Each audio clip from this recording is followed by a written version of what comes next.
Bonsoir, je suis Christelle Lissy de la chaîne Académie de la Nouvelle Conscience. Je vais vous parler toujours et encore de l'ego. Alors, les différents aspects de l'ego, j'ai déjà fait plein de vidéos, mais je refais toujours et encore. Pour celles et ceux qui sont pas sûrs d'avoir compris, en tout cas, ce que je souhaite partager, bien évidemment, c'est ma vérité, chacun en fait ce qu'il veut. Je ne détiens pas la vérité générale, parce que ça n'existe pas une vérité générale, enfin, ça existe, mais c'est ce qu'on appelle en fait la norme. Mais pour moi, on est en train de quitter la norme pour aller dans la vérité de son être, c'est-à-dire sa propre norme. Euh,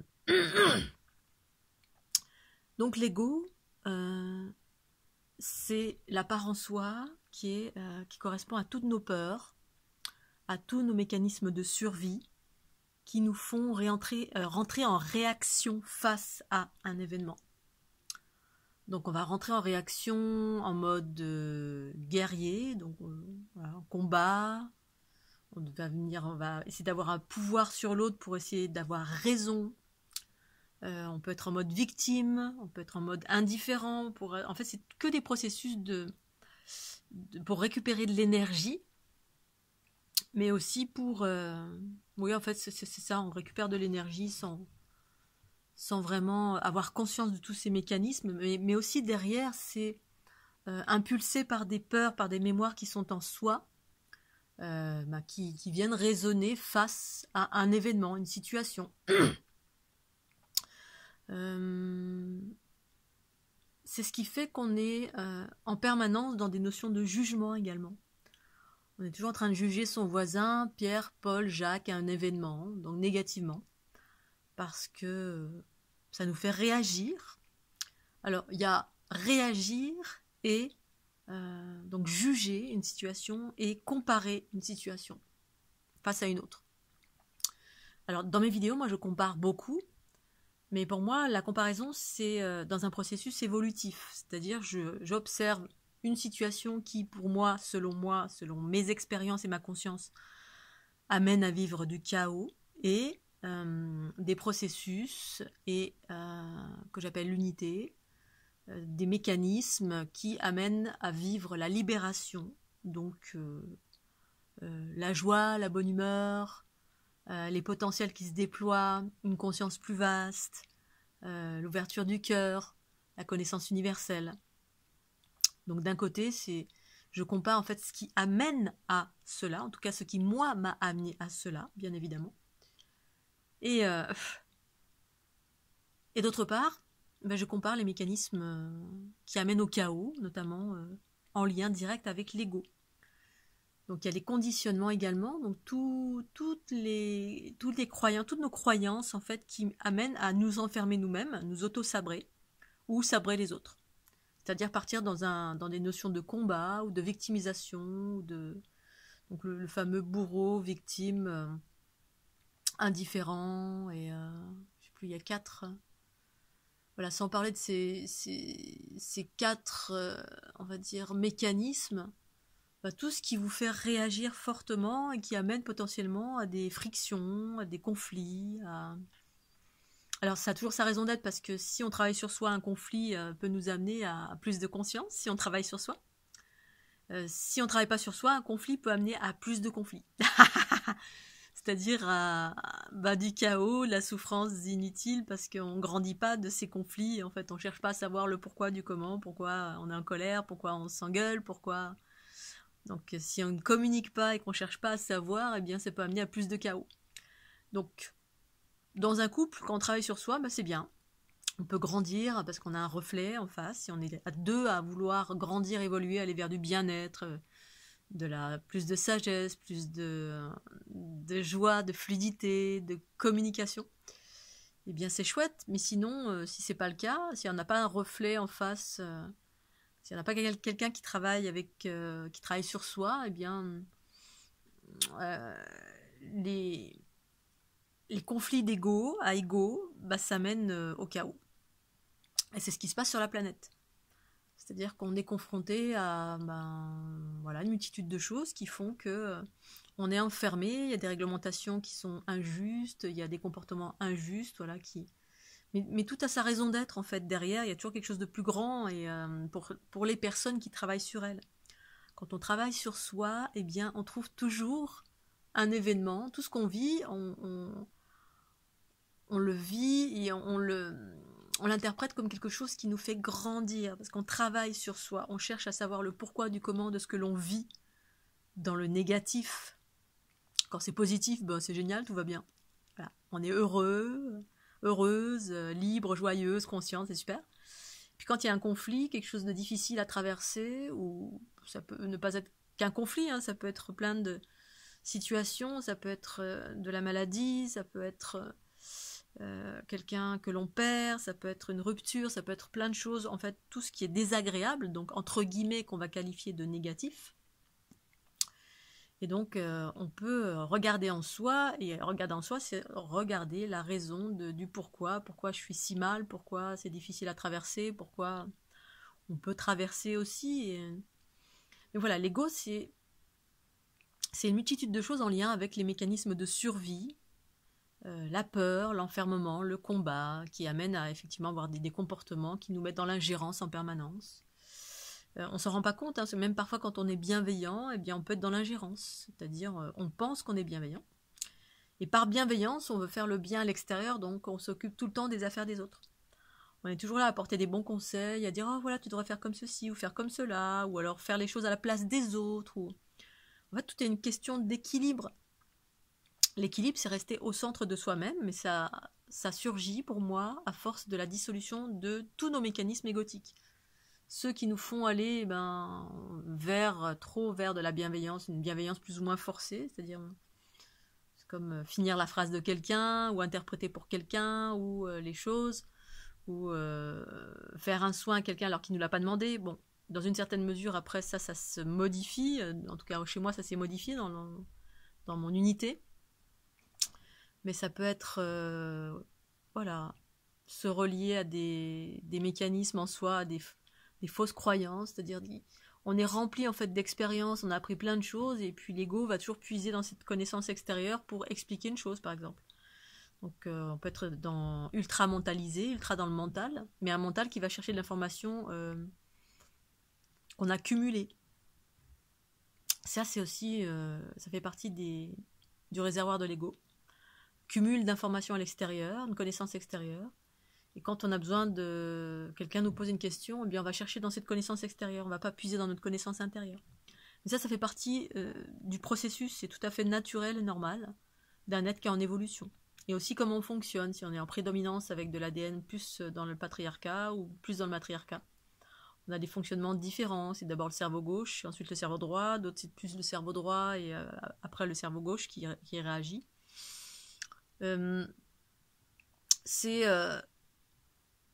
Je vais donner des exemples. Quand j'étais en couple avec la personne avec qui je suis restée 5 ans, au début on s'engueulait tout le temps, mais tout le temps. Mais ça venait pas de mon fait. Moi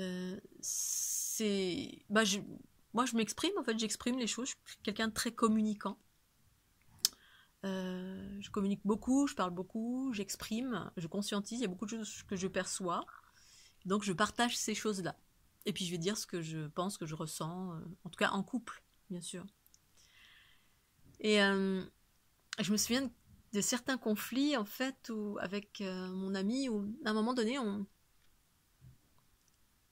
on se baladait, donc tout se passait bien, etc. Dans la joie, la bonne humeur, on baroudait en camion. Et puis, à un moment donné, je vois au loin quelque chose dans un rocher, dans un enrochement au loin. Et puis ça m'intrigue, et puis ça intrigue aussi mon ami. Alors je regarde, je fais oh tiens, je vois une espèce de rocher, j'ai l'impression qu'il est un petit bout de rocher blanc dans la masse grise, au loin là-bas. Puis mon ami me dit moi ah ouais, je vois aussi ce même rocher, mais je le vois bleu. Je dis ah ouais, tu le vois bleu. Puis je regarde avec les jumelles parce que je me dis waouh, c'est intéressant ce que je vois là. Et je regarde avec les jumelles, je dis ouais, tu vois vraiment un petit bout de rocher blanc, je me demande ce que c'est. Et mon ami me dit non, il est bleu. Et moi, je dis, bah, je le vois blanc. Si tu le vois bleu, c'est bien. Ok, toi, tu le vois bleu. Non, non, mais moi, je te dis qu'il est bleu. Il est bleu et il n'est pas blanc.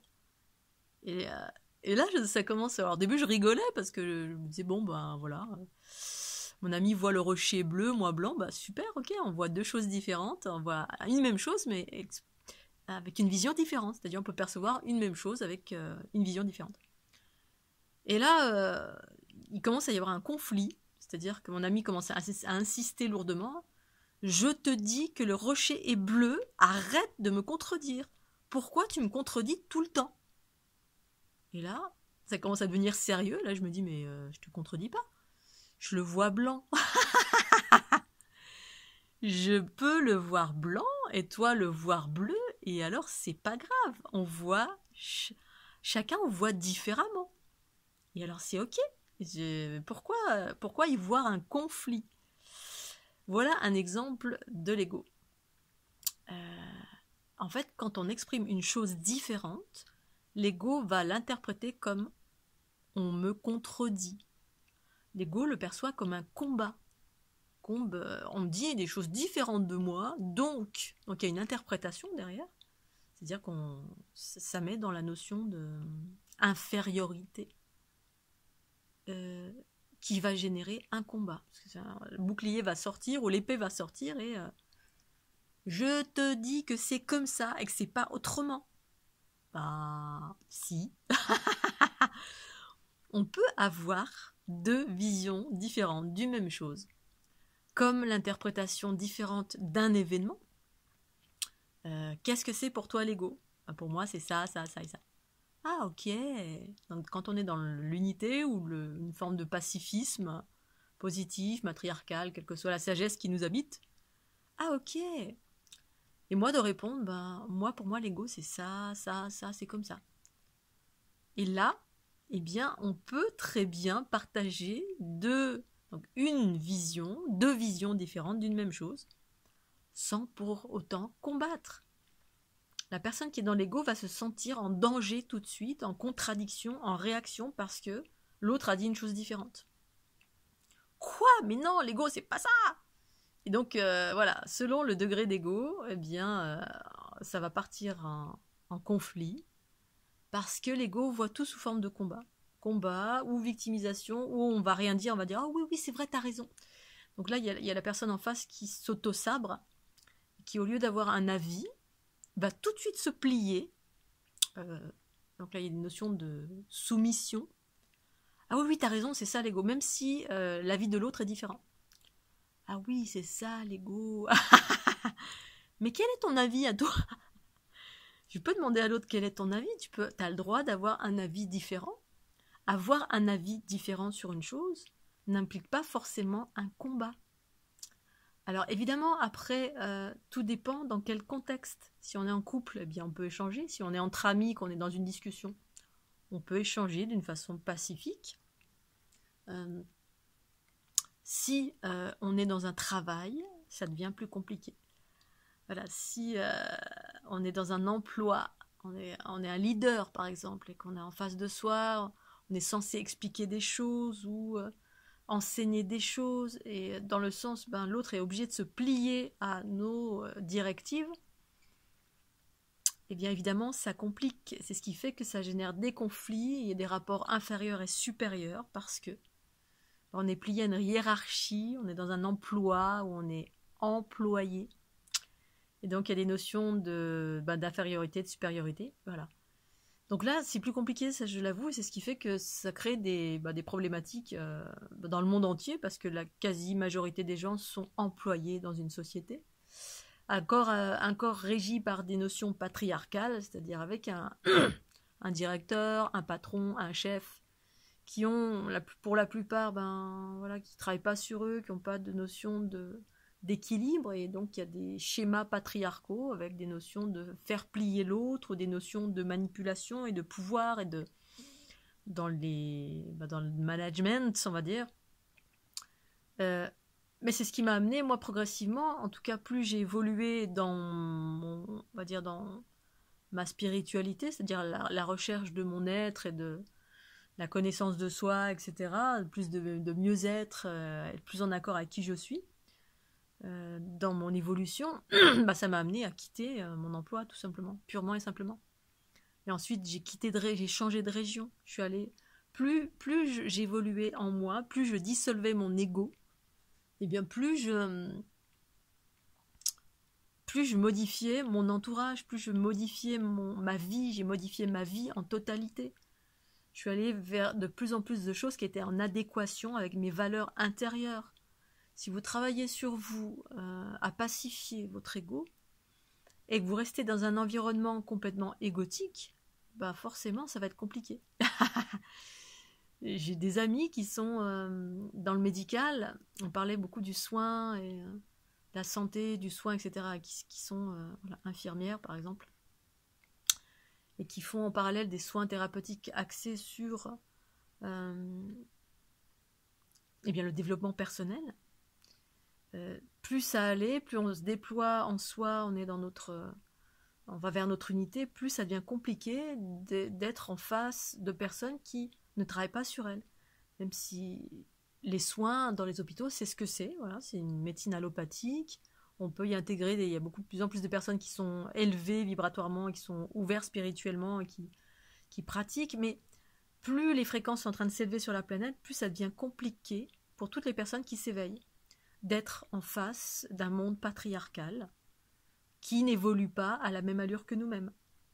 Et en fait, ce changement se pratique par nous-mêmes. C'est-à-dire que c'est à nous de changer, d'aller voir là où l'herbe est plus verte, plutôt que de combattre ou de rester dans un environnement qui ne correspond plus à nos valeurs.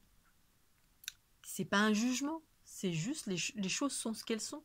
Si vous évoluez dans votre vie spirituelle, vers des hautes fréquences, vers la conscience, eh bien, à un moment donné, il va y avoir des changements qui vont s'opérer. Forcément. Alors, j'en conviens, les changements ne sont pas toujours évidents, ça nécessite de lâcher l'ancien. Ce qui est le plus difficile, c'est lâcher les notions en lien avec le peur du manque d'argent.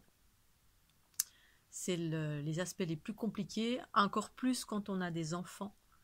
Parce que on quitte un monde patriarcal, et le monde patriarcal, ça implique souvent qu'on a suivi un schéma traditionnel de faire des bébés, se marier, avoir une famille. Et donc, l'unité, ça parle de tout à fait autre chose. Pour autant, on peut être en famille avec des enfants. Ici, dans l'Aude, il y a pas mal de personnes qui sont en couple avec des enfants et qui sont dans l'unité.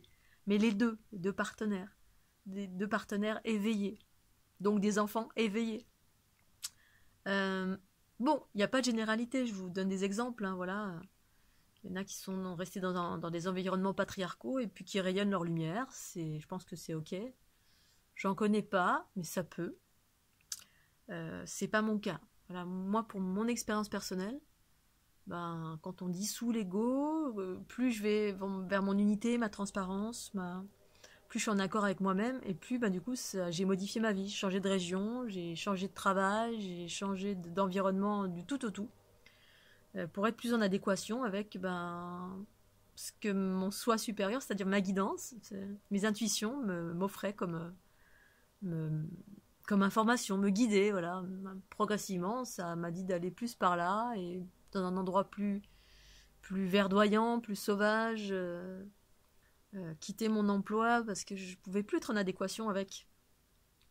Et donc, du coup, quitter des environnements, entre guillemets, égotiques.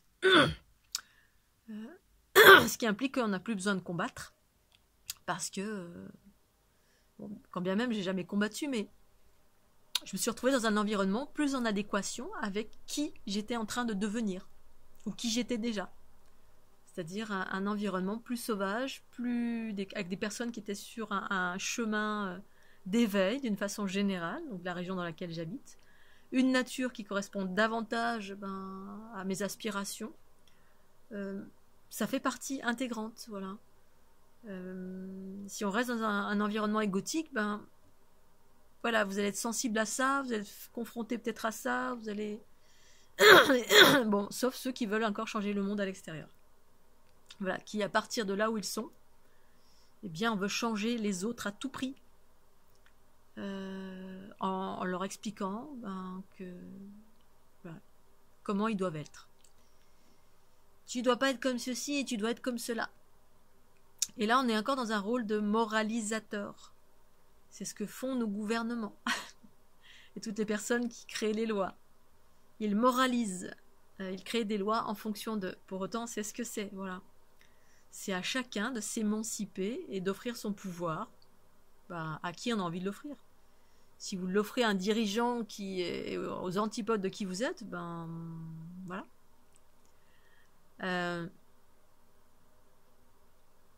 Créer le monde, dans un monde, pour moi c'est exactement ça.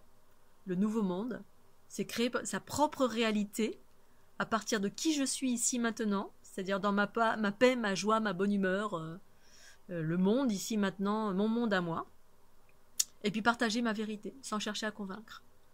Voilà, parce que chercher à convaincre, ça sert à rien. C'est perdu d'avance en fait pour moi. Je ne peux pas convaincre l'autre, lui dire moi ce que je fais c'est juste et toi c'est faux. Moi ce que je fais c'est ça.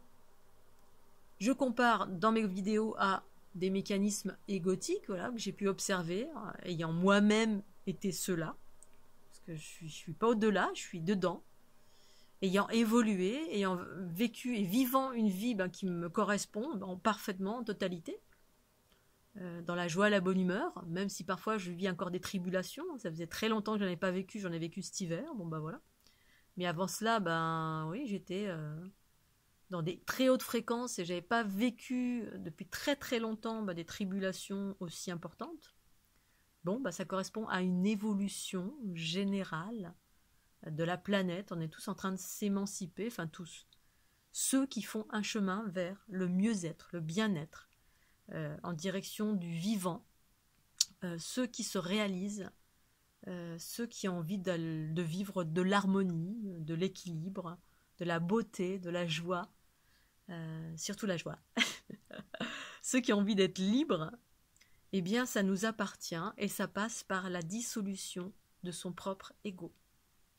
Voilà, toutes ces notions de combat, reliées aux mémoires de survie, reliées au conditionnement qui enferme, tout ce qui enferme en fait, tout ce qui fait que on s'enferme soi-même ou on enferme les autres parce qu'on veut toujours avoir raison sur tout, parce qu'on utilise des notions de pouvoir, parce qu'on se juge étant un guerrier qui veut sauver le monde, voilà, qui voit plein d'injustices. J'ai rencontré plein de gens qui me disaient oui mais moi je peux pas dormir parce que quand j'ai conscience des injustices du monde, je ne peux pas rester là les bras croisés à rien faire, donc je pars en combat et je vais aller moraliser tous ceux qui font pas ce qu'il faut comme il faut, voilà, ils font pas ce qu'il faut comme il faut, alors je vais aller leur taper sur la tête.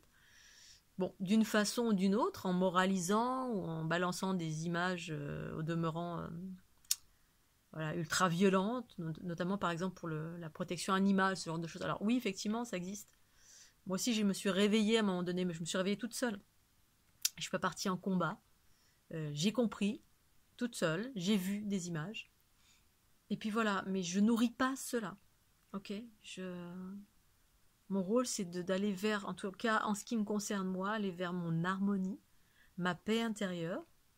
Je suis connectée au vivant, à toute chose, et en cela, l'information, elle circule. Donc, à partir de la réalisation de mon être, là où je suis à chaque instant, quand je me bonifie, quand je suis dans la joie et la bonne humeur, dans mes hautes fréquences, dans la neutralité, à chaque instant, quand je suis cela, eh bien, je transmets cela parce que je suis connectée à l'ensemble. Je ne cherche pas à me connecter, je suis connectée. Nous sommes tous connectés. Donc c'est la raison pour laquelle, finalement, faire des méditations mondiales, pour moi, c'est pas juste. Je dis bien pour moi. Pour d'autres, ça l'est. Et c'est juste pour eux. Voilà, je suis pas en train de juger. Mais je sais que moi-même, à chaque instant, quand je suis dans mon silence, ma joie, ma légèreté, ma connaissance pour moi-même, eh bien, je transmets cela à l'ensemble. Si je suis en paix, si j'aime les animaux, si tout le bonheur que je me donne à moi-même, à chaque instant, la dissolution de mon ego, tout le travail que je fais sur moi, eh bien, ça porte ses fruits dans le sens où je suis connectée. On est tous connectés de toute façon via cette structure de la fleur de l'unité que j'ai découverte. Bon, ça, c'est ma conscience, c'est ce que j'observe depuis 2012. Cette structure unitaire, cette géométrie qui nous compose, qui compose chaque chose. On est tous connectés comme ça. Et quand moi, je suis heureuse, en joie, en paix, dans les hautes fréquences, dans la connaissance, dans ce que je suis, dans l'espace le plus joyeux, le plus élevé de mon être, à chaque instant, à chaque fois que je suis dans ça, eh bien, je transmets cela, ça se fait, puisqu'il y a une communication, on est baigné dans un champ d'information en permanence.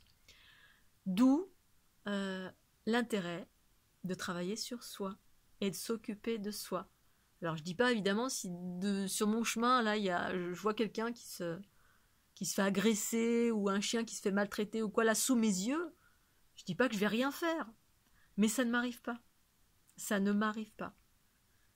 Force est de constater que ça m'arrive pas. Si ça m'arrive, c'est que j'ai un truc à comprendre. Et là je vais chercher en moi pourquoi ce truc négatif ça m'est arrivé. Pourquoi en face de moi et pourquoi j'ai réagi comme un guerrier ou une guerrière. Et ça m'est déjà arrivé, bien sûr. Et j'ai réagi comme une guerrière. Je suis allée avec l'envie de couper la tête. J'entendais des chiens qui se faisaient taper dessus. J'ai couru, mais comme un tigre. Comme si j'avais une épée pour trancher la tête de la personne qui était en train de faire du mal à des chiens. C'était il y a longtemps. C'était il y a 7 ans. Et là, je me suis arrêtée net. Parce que là, j'ai vu, je me suis arrêtée. Ma conscience s'est détachée. Et là, je me suis vue en mode guerrière. En mode combat. Et pour moi, là, c'était pas juste. J'étais éloignée de mon unité. Et c'était juste une expérience pour me montrer qu'il y avait encore une blessure en moi que j'avais pas encore pacifiée, qui était un grand sentiment d'injustice face aux animaux. Donc, ça parlera peut-être à certains. Pour autant, c'était juste et parfait que jusqu'à maintenant, il y ait des protecteurs. Pour moi, c'était juste et parfait. Parce qu'effectivement, on a traversé une ère patriarcale où il y a eu besoin de protecteurs, littéralement, dans le monde physique, pour préserver la vie des innocents. Mais tout ceci est en train de se modifier. Et là, pour moi, il y a juste un appel à l'unité, c'est-à-dire une intériorité et penser à soi, être dans la pacification de son être, donc de son ego, donc de ses blessures. Ou des blessures que vous portez pour papa, maman, enfant, lignée patriarcale. Parce que là, en ce moment, moi, je fais des soins où c'est des lignées qui datent de l'origine de l'humanité que certains sont en train de pacifier. Voilà, on porte des choses... quand on fait un travail sur soi, on pacifie pour soi, pour papa, pour maman, pour des lignées derrière et encore derrière jusqu'à l'origine de l'humanité. Et là, c'est planétaire. On travaille pour la planète. Voilà, donc c'est pour ça que on trouve encore, il y a toujours des choses, parce que on le fait pour soi, on le fait pour l'ensemble. Donc ayez conscience de ça, quand vous travaillez sur vous-même, pour aller mieux, pour aller bien, pour aller vers plus d'harmonie à chaque instant, c'est-à-dire être de plus en plus en paix. De plus en plus, donc moi ça m'a amené à être de plus en plus dans la joie, la bonne humeur, le détachement, parce que c'est ce qui est en train d'arriver maintenant, c'est des hautes fréquences. Et on veut nous faire croire le contraire, et on nous fait... Il arrive des choses sur la planète qui nous mettent dans des sens opposés. Notamment ce qui arrive à l'heure actuelle. Voilà, on a le choix de le voir comme étant un truc terrible. Voilà, un virus qui se balade. Et de se dire, ah, les méchants, machin, parce qu'effectivement, il y a aussi, entre guillemets, des méchants. Mais c'est pas en tapant dessus que ça règle. Ça fait l'inverse. Plus je me bats contre l'obscurité, plus ça la renforce. Pour autant, voilà, moi ça m'empêche pas d'avoir une clairvoyance sur certaines choses, les manipulations de ce monde. Je partage aussi des infos qui me disent, voilà, c'est passé ça, parce qu'il y a une volonté de la part de voilà, une minorité gouvernante, soit Pierre, Paul ou Jacques, ou le gouvernement, ou les extraterrestres, on s'en fout. Effectivement, je partage ça, mais je suis pas en colère contre. Du tout. Et je ne juge pas. C'est ce que c'est. Quand je juge, je résous rien. Au contraire, je vais renforcer. Et là, il gagne aussi. c'est la neutralité qui permet de me maintenir, en tout cas moi, en haute fréquence. Je traverse d'abord mes tribulations, parce que moi aussi ça m'arrive d'être en colère des fois. De me dire, ah, c'est pas juste, machin. Et puis vite je me reprends, ouf, oulala, ça y est, je me suis fait attraper. Donc je vais travailler sur moi pour pacifier tout ceci. Pacifier, c'est pas le rejeter, c'est observer qu'est-ce qui m'a mis dans cette colère, soit quelque chose qui m'appartient, soit des choses que j'ai absorbées. Et je vais faire en sorte de pacifier ça, parce que c'est mon chemin de procéder comme ceci. Et j'ai ma mèche qui m'énerve là au milieu du front, et j'ai les mains qui sont prises et je peux pas. Ah voilà. Non, le revenu. Voilà, je voulais reparler un petit peu de l'ego et les différents espaces de l'ego, c'est infini. En gros, c'est tout ce qui nous fait réagir dans le négatif, qui nous met en colère, qui nous met dans la victimisation, qui nous met dans la peur, qui nous met dans la séparation, qui nous met dans... on se sabre soi-même, voilà, toutes les notions de je ne m'aime pas, je me roule en boule, et le monde est injuste, c'est terrible, je voudrais que tout s'écroule. Plutôt que, moi, mon chemin, ça a été de, ok, les choses sont ce qu'elles sont. Moi, je vais vivre ma vie, voilà. Et je vais faire en sorte que ma vie soit la plus belle possible. Ça a été ça, à un moment donné, mon chemin. Ok, le monde, il est ce qu'il est, c'est le bordel, etc. Je peux rien y changer.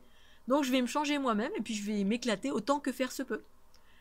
M'éclater avec certains bémols, c'est-à-dire pour moi, l'éclate, c'est faire tout ce que j'ai envie de faire, dans la joie, dans la bonne humeur, dans l'équilibre, avec la bienveillance. Et ça m'a amené à l'ouverture du cœur, à la joie, à la kundalini qui s'est activée. C'est-à-dire, ça a commencé par ok, qu'est-ce que j'ai envie de faire? Ouah, je vais faire un tour du monde. Et ça a commencé comme ça, m'occuper de moi, m'occuper de mes désirs, mes rêves les plus fous. Ça a commencé par là, mon ouverture du cœur. Je me suis occupée de moi en me disant voilà, ok, le monde c'est le bordel, je peux rien changer. Allez, allons-y. Tant qu'à faire, sans qu'il s'écroule ou qu'il s'écroule pas, la fin du monde ou pas, je peux rien changer. Alors je continue à travailler sur moi, à dissoudre mon ego, et puis faire exactement ce que j'ai envie de faire. Réaliser mes rêves. Et ça a commencé par ça.